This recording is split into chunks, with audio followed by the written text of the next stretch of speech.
राधे कृष्णा। मेरा नाम है डॉक्टर प्रतीक चौहान। मैं फिर से यहाँ पर आपके कमेंट ले लेता हूँ जो कि आपने पूछे हैं इस वीडियो के नीचे। वीडियो का टाइटल है चमकदार त्वचा के लिए सुबह सुबह बस यह जूस पीजिए और 2 मिनट बस यह करो। जो वीडियो मैंने अभी एक तो विदाउट मतलब जब मैं क्लीन शेव रहता था मैंने तब की वीडियो डाली, तब का मैंने फ़ोटो लगा रखा है थंबनेल पर, और एक दाढ़ी के साथ मैंने फ़ोटो लगाया है। उसमें मैंने नीम के बारे में चर्चा किया कि नीम आप पीजिए चेहरे को ब्राइट करने के लिए, गोरा करने के लिए। तो नीम के बारे में यहाँ प्रश्न पूछे गए हैं। आपने विटामिन D3 बताया था, तो कौन सा विटामिन D3 बेस्ट है प्लीज़ आप बताएं। निष्ठा अरोरा, ओके, निष्ठा, काफ़ी प्यारा नाम है, निष्ठा अरोरा। तो विटामिन D3 के लिए सबसे फेमस आता है कैल्सिरोल सैचेट, पूरे इंडिया में मिल जाता है, तो आप ये परचेज कीजिए, हफ्ते में 1 बार लीजिए।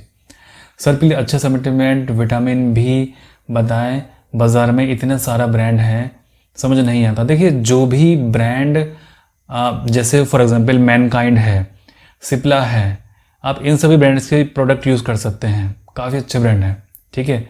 जक्सन पाल है, काफ़ी अच्छे ब्रांड हैं ये, और काफ़ी सस्ते भी हैं, ऐसे नहीं बहुत ज़्यादा कॉस्टली हैं। इनके प्रोडक्ट पर जो रेट है वो जेन्युइन है और रिज़ल्ट बेस्ट है, तो आप इनके प्रोडक्ट यूज़ कर सकते हैं। आई थिंक कैल्सिरोल सैचेट जो मैंने आपको बताया है वो सिप्ला कंपनी का है। सर जय श्री कृष्णा, हमारे एरिया में नीम नहीं मिलता है, तो क्या मैं पतंजलि का नीम जूस, लव फ्रॉम नेपाल, इनका नाम क्या है, श्रीजिका स्वेत C2SITA सीतेयुला, ओके, काफ़ी टफ नाम है।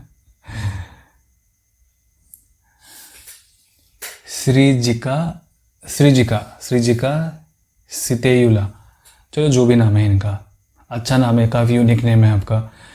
तो देखिए मजबूरी में तो आप ले सकते हैं इसको, अब मजबूरी में क्या कर सकते हैं, परंतु जिनके घर के पास के आसपास में पाया जाता है नीम, वो ये ना करें, वो नीम ही पिएं, ठीक है। उसमें कोई भी वो नहीं चलेगा कि नीम के कैप्सूल ले लो या नीम के पाउडर ले लीजिए, नहीं। रिजल्ट तो उनका भी है, परंतु उनका रिजल्ट इतना बेस्ट नहीं है जितना आपको नीम के पत्तियों का मिलेगा, ताज़ी पत्तियों का, ओके। डॉक्टर साहब आपने जो ब्रीदिंग एक्सरसाइज बताई है वो कितने मिनट करनी है, आप उसको 2 मिनट भी बहुत अच्छे से नहीं कर पाएंगे, और कितने स्टेप करने हैं आपकी इच्छा है, क्योंकि आप 2 मिनट करेंगे तो आपको चक्कर आने स्टार्ट हो जाएंगे। ये कहने को तो बहुत सिंपल एक्सरसाइज लग रही है, परंतु जब आप करने बैठेंगे ना आपको चक्कर आने स्टार्ट हो जाएंगे।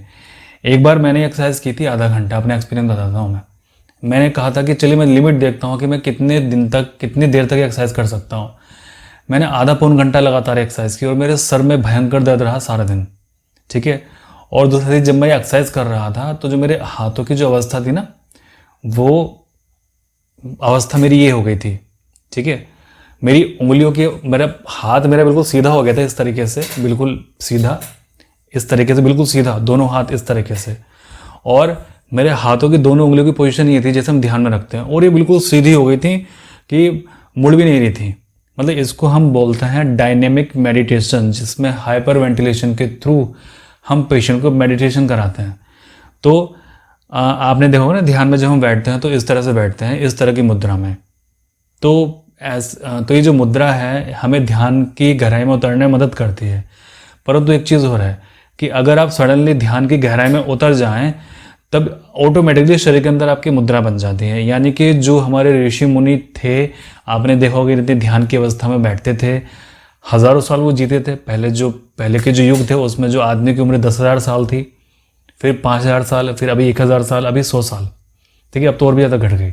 तो इस तरह से तो हज़ारों साल तक वो बैठे रहते थे और उनकी जो मुद्रा इस तरह से होती थी। तो जो मुद्रा का जो आविष्कार हुआ वो 2 तरीके से हुआ होगा कि पहले जब आदमी ध्यान में गया तो वो अपने आप इस तरह से उसके हाथों की मुद्रा बन गई, जैसे कि मेरी बनी थी, जो मैंने अपना एक्सपीरियंस किया ये मेडिटेशन करे। एक्चुअल में क्या होता है कि जब आप लगातार करते रहते हैं ना, तो फिर आपका पूरा का पूरा फोकस, यानी कि आपका 100% ब्रेन का ध्यान केवल यहीं पर हो जाता है, और कहीं पूरी दुनिया से कोई मतलब नहीं है। मतलब आपका जो ध्यान है वो शून्य हो जाता है, और आपका ध्यान शून्य पहुंचने के साथ ही आपके शरीर के अंदर तरह तरह के पोस्चर आने स्टार्ट हो जाते हैं, तरह तरह के आपके योग आसन अपने आप निर्मित होने स्टार्ट हो जाते हैं। कभी तो आपकी कमर ओपिस्थोटोनस हो जाएगी, मतलब कि एक मतलब धनुष की तरह आपकी जो कमर है वो आर्च हो जाएगी। इस तरीके से आपके जो बैठने का जो आपकी जो मुद्रा है वो इस तरह से हो जाएगी, मतलब कि आपके शरीर के अकॉर्डिंग आपकी मुद्राएं चेंज हो जाएगी। परंतु ये किसी की सुपरविजन में करना चाहिए, ऐसा नहीं करना चाहिए, और ख़ास करके ब्लड प्रेशर वाले पेशेंट को नहीं करना चाहिए, वरना उनको ब्रेन स्ट्रोक हो जाएगा और उनके दिमाग की नस फट जाएगी। तो 2 मिनट कर लीजिए, और जब आपको लगे कि चक्कर आपको आ रहा है इसको बंद कर दीजिए, ओके। क्योंकि बहुत खतरनाक एक्सरसाइज है ये, आज तक की सबसे खतरनाक एक्सरसाइज यही है जो मैंने आपको बताई है, ओके। ये जिम जाना, रनिंग करना, जॉगिंग करना, ये तो बहुत छोटी है इसके सामने। ये तो आपको मोक्ष की प्राप्ति करा देगी ये वाली एक्सरसाइज, तो ये जो मैंने आपको बताई है। ये तो आपको भगवान के दर्शन करा देगी ये वाली एक्सरसाइज जो मैंने आपको ये बताई है। ये एक्सरसाइज तो आपको परम शून्य में ले जाएगी जो मैंने आपको बताई है। खैर चलिए, ये चैनल मेरा ये विषय टॉपिक ये चैनल इस टॉपिक के बारे में चर्चा करने का नहीं है। वो मेरा दूसरा चैनल है जिसका नाम है a divine art of healing, में कई बार उसकी चर्चा करता हूँ। ओके, हरे कृष्णा भैया जी, जय माता दी। हरे कृष्णा आपको भी जय माता दी। भैया जी हमारे विलेज में बोलते हैं कि ज़्यादा यादा लिखा है, ज़्यादा हुआ, ज़्यादा नीम नहीं पीना होता है, नीम में प्रॉब्लम हो जाती है। नहीं, कुछ नहीं है, मैंने लगातार 3 साल पिया है, मेरे साथ तो कोई भी इशू नहीं हुआ। पित्त प्रकृति वाले नीम और इस व्यायाम को कर सकते हैं, बिल्कुल कर सकते हैं, बहुत फ़ायदा करेगा। भैया क्या इसमें कुछ थोड़ी सी शुगर मिला के पी सकते हैं? नहीं बहन जी, शुगर नहीं मिलाना है इसमें। नीम का जो टेस्ट है, पहली बात तो वो ख़राब हो जाएगा। जब आप नीम पीते हैं तो नीम को पीने की आदत पड़ जाती है। अभी नीम पीने की बात हो रही है, और मेरी अभी इच्छा कर रही है कि मैं यहाँ पे बैठ के नीम पी लूँ। मतलब इच्छा हो रही है कि मैं पिया है ना, तो मैं उसका टेस्ट से मैं परिचित हो गया था, मतलब मुझे आदत पड़ गई थी पीने की उसको। जब मैं नहीं नीम पीता था, सारा दिन लगता था यार पता नहीं कुछ हो गया, आज मैंने कुछ किया नहीं है। तो ये इतना अच्छा इसका इफेक्ट होता है। तो अभी मेरा मन करने लग गया नीम पीने का, बैठे बैठे यहाँ पर। चीनी मत डालिए, आपको आदत पड़ जाएगी, ओके। स्टार्टिंग में वोमिटिंग हो सकती है, कोई इशू नहीं है। अगर कोई यूज़ करेगा तो बेनिफिट होने के बाद बताइएगा। अर्चना तिवारी जी, मैं आपको सलाह दूंगा कि आप पुरानी जो वीडियोज़ हमारी 1 साल पुरानी, उसके नीचे आप जाइए, वहाँ पर कमेंट रीड कीजिए, आपको काफ़ी अच्छा नॉलेज जानकारी मिलेगी। गिलोय की लकड़ी के बारे में कुछ जानते हैं आप? बिल्कुल जानते हैं, उसके लिए वीडियो बन जाएगी। पिंकी रानी जी, थैंक यू डॉक्टर साहब। मनीषा पारेख ने यहाँ कमेंट किया है, क्या टीबी की मेडिसिन चल रही है तो क्या नीम का जूस पी सकते हैं? जी नहीं, टीबी की मेडिसिन के साथ में नीम का जूस नहीं पी सकते हैं। हाँ, एक्सरसाइज आप जरूर कर सकते हो जो मैंने आपको बताई है। Okay, first comment, first view, हंसी हंसी हंसी।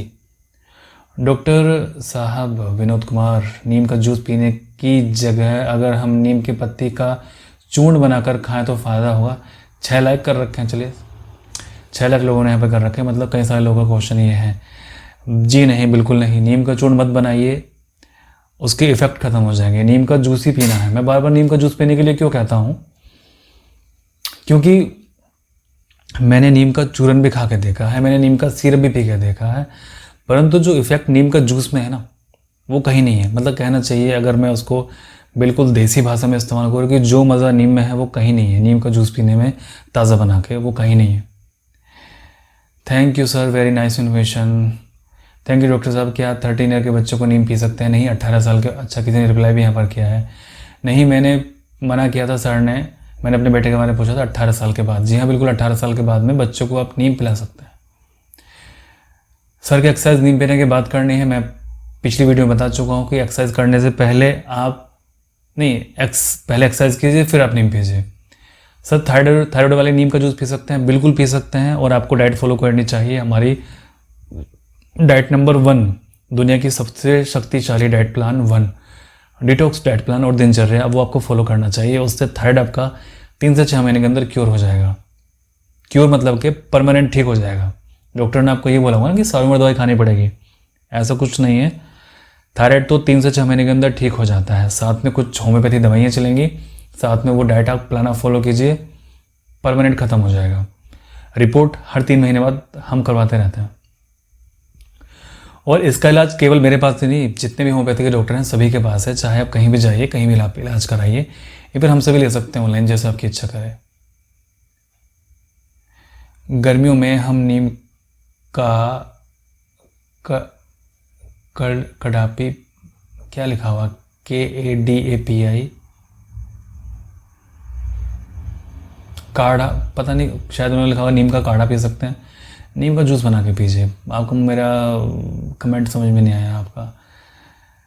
एक्ने के बारे में कुछ बताइए। मैंने पिछली वीडियो में बताया था कि अगर हार्मोन्स प्रॉब्लम है एक्ने के लिए, अगर हार्मोन्स प्रॉब्लम है तो वो मेडिसिन से सॉल्व होगा। फॉर एग्जांपल, जैसे पीरियड्स के शुरू होने से पहले कई लड़कियों को, महिलाओं को पिंपल्स आने स्टार्ट हो जाते हैं। अक्सर शादी के बाद वो ठीक हो जाते हैं, परंतु लड़कियों के साथ में दिक्कत होती है कि पीरियड के शुरू होने से पहले उनको पिंपल्स आ जाते हैं, और पीरियड के बाद में वो हल्के फुल्के ढल जाते हैं। तो उसके लिए मेडिसिन की जरूरत होती है। 3 से 6 महीने के अंदर प्रॉब्लम क्योर हो जाती है। आप किसी भी होम्योपैथी डॉक्टर के पास में जाकर ट्रीटमेंट ले सकते हैं। अगर प्रॉब्लम आपके ब्लड में है, इन्फेक्शन में है, तो नीम आप पीजिए, परमानेंटली आपके एक्ने पिंपल्स खत्म हो जाएंगे, इवन दाग भी खत्म हो जाएंगे। इस तरीके से वो ठीक होगा। एकम बनार ने कहा, थैंक्स सर, मैं नीम पीने से एसिडिटी की प्रॉब्लम हो जाती है, क्या करें प्लीज़ बताएं। नीम पीने से लड़कों को, ओके, एसिडिटी की प्रॉब्लम वैसे होती नहीं है नीम पीने से, आपको पता नहीं क्यों हो रही है, तो आप नीम की मात्रा कम कीजिए पीना, ठीक है। जितना पी रही है उससे आधा कर दीजिए, अगर फिर भी होती तो उससे भी आधा कर दीजिए, और धीमे धीमे उसकी पावर को बढ़ाइए। जब आपका शरीर हैबिचुअल हो जाएगा नीम का, तो फिर एसिड नहीं बनेगा, धीमे धीमे उसको बढ़ाइए, ओके। परंतु कई बार ऐसा होता है कि कई चीज़ें लोगों को सूट नहीं करती हैं। जैसे मान लीजिए अगर 1000 लोग नीम पी रहे हैं, तो 1000 में से 990 लोगों को नीम सूट करेगा, 10 को नहीं करेगा सूट, जैसे एसिड बन जाएगा। वैसे तो बहुत रेयर होता है, 1000 में से केवल 1 या 2 पेशेंट को एसिड बनेगा, ऐसा कुछ होता नहीं है। अब जैसे फॉर एग्जांपल, सभी लोग गोभी के पराठे खाते हैं, गोभी के पराठे खाना सभी लोगों को बहुत पसंद है। अच्छा, मैंने इन सर्दियों मैंने गोभी के पराठे खाए, तो मेरे को एसिड बना यहाँ पे बहुत ज़्यादा। तो मुझे पता है कि अगर मैं गोभी के पराठे ज़्यादा खाऊंगा तो एसिड बन जाएगा। इवन मुझे बहुत पसंद है खाना, परंतु फिर भी एसिड बन जाता है उससे लगातार अगर मैं खाऊं तो। लगातार मतलब कि अगर हफ्ते में 2 बार खाऊं तो। इन सर्दियों में तो मैंने बिल्कुल अति कर दी थी खाने की। नीम पीने से लड़कों में वीकनेस आती है, आप समझ सकते हो। नहीं होती वीकनेस। मैंने 3 साल पिया है और ये चीज़ मैं बहुत अच्छे से समझता हूँ। इवन आपकी जो पावर है वो कीन हो जाएगी, आपका जो कंसंट्रेशन है वो कीन हो जाएगी। कीन मतलब कि आपका ध्यान वहीं रहेगा जहाँ पे रहना चाहिए, ओके। सेक्सुअल पावर कब नहीं होती है। हमारे यहाँ नीम के पत्ता नहीं मिलता है तो क्या पाउडर ले सकते हैं, मजबूरी है लेना, नहीं मिलता है तो। अभय राज परवार, काफ़ी हमारे पुराने सब्सक्राइबर हैं और पेशेंट हैं। हरे कृष्णा आपको भी। रेखा जाट, थैंक यू सर जी। प्रशांत, बहुत बढ़िया सर। सविता धावले, नीम की गोली ले सकते हैं, मजबूरी है नीम की गोली लेना, मैंने पहले ही बता चुका हूँ। सर विंटर में छोड़ दें तो फिर चेहरा ब्लैक तो नहीं होगा? नहीं होगा, बिल्कुल ब्लैक नहीं होगा सर्दियों में। आई थिंक आप पाकिस्तान से है ना। मैं कान इश्क, आपने पिछली वीडियो में भी कमेंट किया था। जो जॉब में है और 8 बजे घर से निकलना है तो नाश्ता खाकर ही जाना होता है। नीम का जूस पीने का टाइम खाली पेट के लिए क्या होना चाहिए? जैसे ही आप उठें 2 मिनट के लिए एक्सरसाइज कर लें और जूस आप पी लीजिए। और 3 घंटे का अंतर होना चाहिए भोजन के लिए, तो कोई बात नहीं, 1 घंटे बाद भोजन कर लीजिए आप, अगर आपके पास उतना समय है तो। ताज़ा बनाकर खाती हूँ, टिफ़िन लेकर नहीं जाती हूँ, क्योंकि ज़्यादा देर टिफ़िन में रखे रहने से भोजन के वास्तविक तत्व होते हैं वो नहीं रहते। आप बहुत समझदारी वाली यहाँ पर बातें कर रही हैं। मुझे लगता है कि आप बहुत सुलझी हुई पर्सन हैं, इसलिए मैं रात को 8 बजे से पहले ही भोजन, सलाद, चुकंदर, जूस, पिसा हुआ चुकंदर, गाजर। बिल्कुल, आपकी बात मुझे बहुत अच्छी लगी, आप बहुत समझदार और सुलझी हुई पर्सन है। प्रीति उपाध्याय, तो आप आधा घंटे बाद भी ले सकते हैं, 1 घंटे, वो मैंने बताया इसलिए था 3 घंटे के आप रखें, ताकि वो शरीर के अंदर आपके पूरी तरह से डाइजेस्टिव हो जाए। 3 घंटे के अंदर तो पूरा डाइजेस्ट हो जाएगा, शरीर के अंदर रहेगा नहीं। परंतु आपके सामने मजबूरी है तो नीम का जूस पीने के कम से कम आधा घंटे बाद भी आप खाना ले सकते हैं। मतलब जितना डिले कर सकते हो उतना डिले कीजिए, बाकी आधा घंटे बाद ले सकते हैं। Thank you thank you thank you. इसे लगातार कब तक पी सकते हैं? इसको लगातार आप जब तक सर्दियाँ स्टार्ट ना हो तब तक आप पी सकते हैं। रेनू ग्रोवर, चलिए आपके जो भी कमेंट है मैं इसी तरह से कमेंट्स की वीडियो आपकी बनाऊंगा। तो मुझे आशा है कि आपको वीडियो सही लगी होगी, आपको पसंद वीडियो आई होगी, जानकारी आपको मिली होगी अपने बारे में कुछ। जो भी आपके प्रश्न है प्लीज़ आप मुझसे पूछिए। और पता ही है आपको वीडियोस को लगातार देखने के लिए, क्योंकि मैं देखता हूँ कई बार लोग सब्सक्राइब नहीं करते हैं तो नोटिफिकेशन नहीं मिलता उनको, तो प्लीज़ सब्सक्राइब कर लीजिए, इसमें आपका भला है। परमात्मा सभी का भला करे।